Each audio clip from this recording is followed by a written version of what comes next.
I'm going to give you an example of like one that I saw on Matt Wenning's channel, the crank press, where he pauses it in about 3 different positions. A question I get often asked in the gym is, what variations do you do? You know, you've got the barbell bench press, you've got dumbbells, you've got machines, but like, you know, is there any specific ones you do with the barbell? And I'm like, yeah, heaps. And they're like, what? Man, the list is infinite. All right, so first, there's various angles that your elbow can go. Yeah, now, if I'm just doing a regular bench press for strength, my elbows are on a 45-degree angle. If I grip close, my elbows are in close. You can flare them out. Concentrate more on arms. You can reverse. You can go index finger on the powerlifting nail, flare them right out. Get a little bit of pec strength. I'm going to demonstrate all 3 of them right now. This is the wide one. I'd use this as like a finisher for chest. This is actually a pretty good movement that I use pretty regularly. Guillotine press, also known as, when I'm doing guillotine press, trying to get as close to my throat as possible. Now, the close kind, I don't get too much out of gripping, like, you know, index fingers touching. I just start from when the nail starts, and that's a pretty close grip to me. This is the easy one that I've done like hundreds of reps.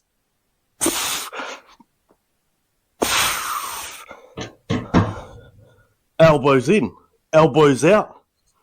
My arms are going to have to work way harder. If you have the mobility and the strength to do that one, man, it's tough variation. The first rep really threw me off guard. Not only can we change the grips, we can change the angle that we land the bar. We can change the angle of our elbows. We can flare the elbows. We can bring the elbows in close. You can apply this to everything. You can apply incline, decline, dumbbell, barbell, whatever you like. So there's about infinite variations there. Foot position. So obviously I've got my favourite one, like so. And then the IPF and a few other different federations, your feet must be on the ground when you bench press. If you bench press, how I bench press, feet on the ground is a little bit more difficult. But some people say, you know, it saves their back if they're doing heavy squats the next day or something like that. Helps them out. For me, someone that doesn't usually bench press like this, it's a bit more challenging. Another one, you can put your feet up if you like. Personally, I prefer to do a Larsen press. I used to train at a gym where there was like Paralympic athletes that competed in powerlifting, and they had a bench that was just like a long stretcher bed, put their legs out like that, and I actually quite liked it. So, you know, I've tripped people up in the gym just from like doing the Larsen press, but you know, it's their fault for not getting out of the way. But I'll just show you how that looks, you know, my feet out like this. So I haven't even talked about back position, but you know, you can bench flat backed, you can bench arched. I'm not going to really go into it because it's pretty self-explanatory, but you can do this with all variations. Some other variations, some cool variations. Eric Spotto was about 10 years ago a world record holder in the bench press. He used to pause like 1 to 2 inches off his chest, which I'm going to demonstrate now.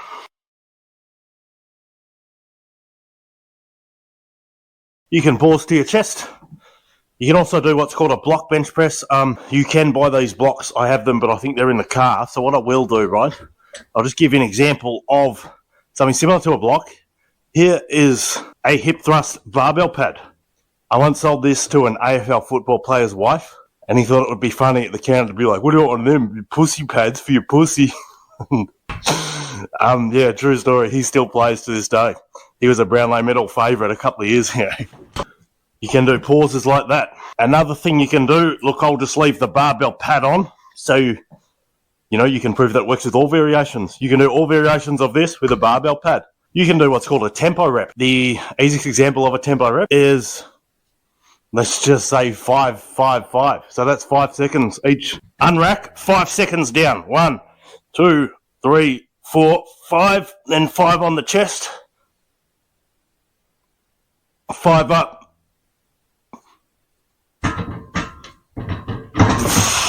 So another variation you can use is 0 in these numbers. 0 just means as up as fast as possible. So you might do 3, 0, 0. So that's literally 3 seconds down and explode up like so with the barbell pad as a variation. 3, 2, 1.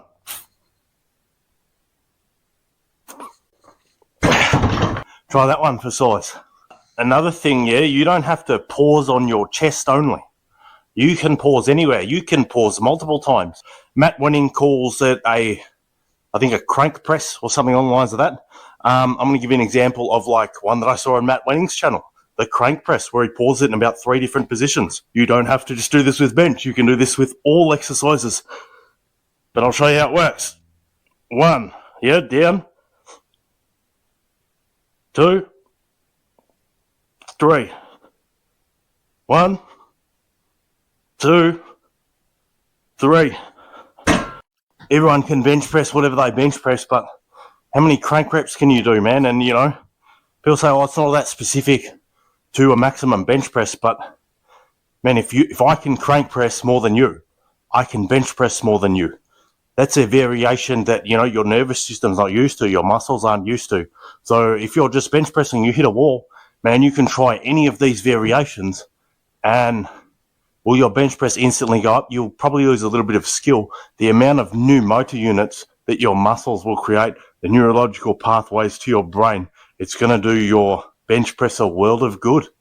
Then when you get back to it, you know, when your actual specific bench press just becomes a little bit stale, you've got all these weird new motor units, new muscle fibers, and you couldn't hit 140 on the bench press. You didn't have enough muscle in your chest. You know, your rotator cuff muscles weren't firing correctly because your rear delts weren't switching on as they should. Well, if you do some unstable variations, well, you know, it can really help that too. The other thing I'm just going to say before we conclude this video, that's variations that I just created, just that I've thought off the top of my head. But there's like fucking literally hundreds there, right? You use those 100 variations, you can do them on all angles. Think about it, say most benches have like 8 different angles. Well, that's 8 times the exercises, yeah? It's good to work your bench press on various angles, all angles, because if one angle gets like way stronger than the others, then if your press becomes stagnant, usually that's the answer. You know, all those weak angles, if you were to make them stronger, it's going to benefit you in the long run. The other thing I will say about variations, a lot of people complain there, you know, a lot of people know their max bench press, you know, it might have been a wall that they've hit, they can't break through. Well, guess what? If you select like 3 or 4 of these variations, yeah, and you PB in them, or you add, you know, 30, 40 kilos is pretty hard in like one cycle to add into a bench press. But hey, these variations that you've never done before, all of a sudden your body gets used to them. You're adding 30 or 40 kilos in these variants, you know, gets you confident, but it also recruits heaps of muscle fibers. It gets your brain neurologically firing in a very strength efficient way. Then when you try these new weights, you know, if you've just literally put 4 various presses and you've PB'd 30 or 40 kg, maybe your bench might not PB 30 or 40 kg, but you're way more likely to hit a PB than you were, you know, in the previous cycle when these exercises weren't as strong. So yeah, I hope you enjoyed that video, guys. Let me know how your bench goes. Let me know which variant is your favorite. And yeah, I'll see you in the next one. My name's Marvin and my channel is Strength Chronicles.